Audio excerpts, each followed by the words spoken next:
ഖസായിസുകൾ ഖിയാസാക്കപ്പെടൂലാന്ന. ഖസായിസ് എന്ന് പറഞ്ഞാൽ റസൂലുള്ളാഹിന്റെ പ്രത്യേകത. അള്ളാഹുവിന്റെ റസൂൽ ഒരിക്കൽ നടന്നു പോയപ്പോൾ നിഴലുണ്ടായില്ല. റസൂൽ നടന്നു പോയപ്പോൾ മേഘം തണലിട്ട് കൊടുത്തു. അള്ളാഹു റസൂൽ എന്നെ 300 റസൂലുള്ളാഹി തങ്ങൾ 23 കൊല്ലം നുബുവത്തിന് ശേഷം ജീവിച്ച 23 മേഘം നേരിട്ട് കൊടുത്തുകൊണ്ട് തന്നെയായിരുന്നു. എപ്പോഴോ ഒരിക്കൽ മേഘം നേരിട്ട് കൊടുത്തു, ഒരു അത്ഭുതം കാണിച്ചു. അള്ളാഹു റസൂൽ നടന്നു പോയപ്പോ നേലുണ്ടായി. ആ സമയത്ത് നടന്നപ്പോ നേലുണ്ടായില്ല എന്ന് വിചാരിച്ചിട്ട് എപ്പോ നടന്നാലും നേലില്ല എന്നാ പറഞ്ഞതിനർത്ഥമില്ല.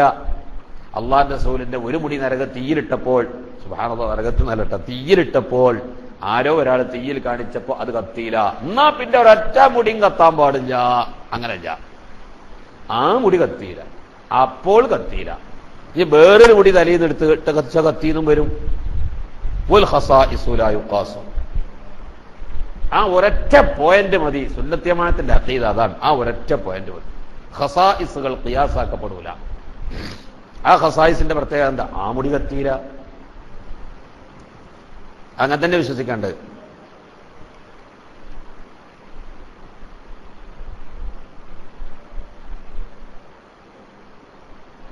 അള്ളാഹുവിന്റെ റസൂലിന്റെ മുഅ്ജിസത്ത് ഈച്ച ഇരുന്നീല, നിഴലുണ്ടായില്ല എന്നൊക്കെ പറഞ്ഞ മുഅ്ജിസത്താണ്.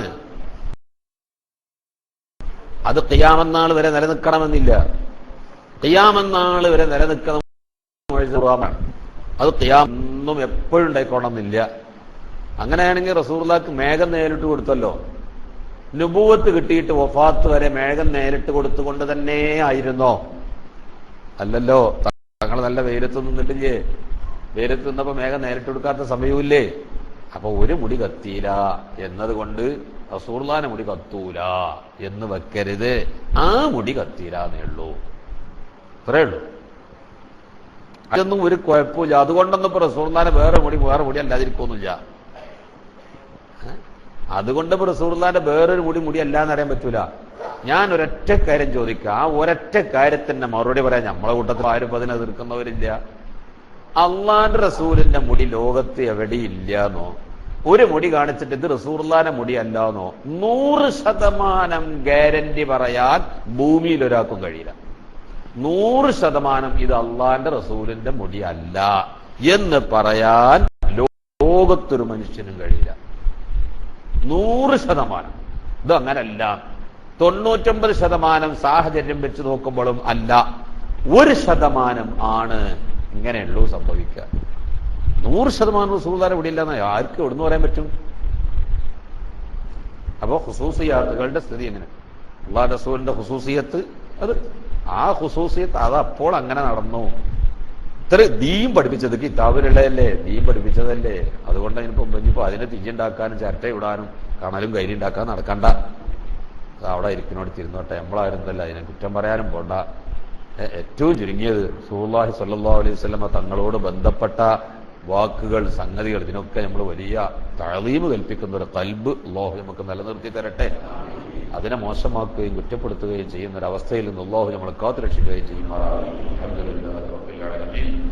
അല്ലാഹുമ്മ സ്വല്ലി അലാ സയ്യിദിനാ മുഹമ്മദിൻ വഅലാ ആലി സയ്യിദിനാ മുഹമ്മദ്.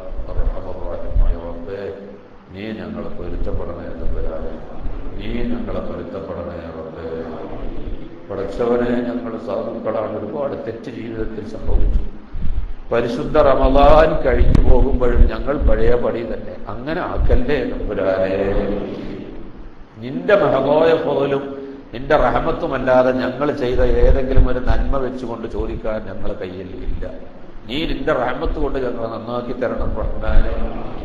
മനുഷ്യ സഹജമായ ഒരു ദുർബല നിമിഷത്തിൽ ഞങ്ങളൊക്കെ ചെറുതോ വലുതോ ആയ തെറ്റുകൾ പലരും ജീവിതത്തിൽ ചെയ്തവരാണ്. നിന്റെ റഹമത്ത് കൊണ്ട്, നിന്റെ കാരുണ്യം കൊണ്ട്, നിനക്ക് ഞങ്ങളോടുള്ള കരുണ കൊണ്ട് അത് നീ ഞങ്ങൾക്ക് വിട്ടുപുറത്തു തരണം തമ്പുരാനേ. ഇനി മേലിൽ നിനക്ക് പൊരുത്തപ്പെടാത്ത എന്തെങ്കിലും ഒരു തെറ്റിലേക്ക് പോകുന്നതിനെ തൊട്ട് ഞങ്ങളെ നീ കാത്തുരക്ഷിക്കണം റഹ്മാനേ. അല്ലാഹുവേ, ഞങ്ങളുടെ എല്ലാ ഹലാലായ ഉദ്ദേശങ്ങളും ഹാസിലാക്കി തരണം റഹ്മാനേ. കടങ്ങൾ വീട്ടിത്തരണേ റബ്ബേ.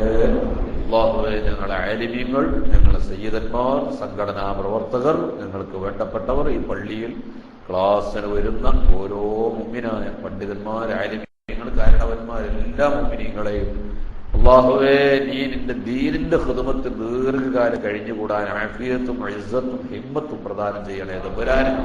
ഞങ്ങൾക്കൊക്കെ മരിക്കോളം നാഫിയായ ഇൽമ കൊണ്ട് ശുഹദായ ഒരു ജീവിതം നിലനിർത്തി തരണേ റബ്ബേ.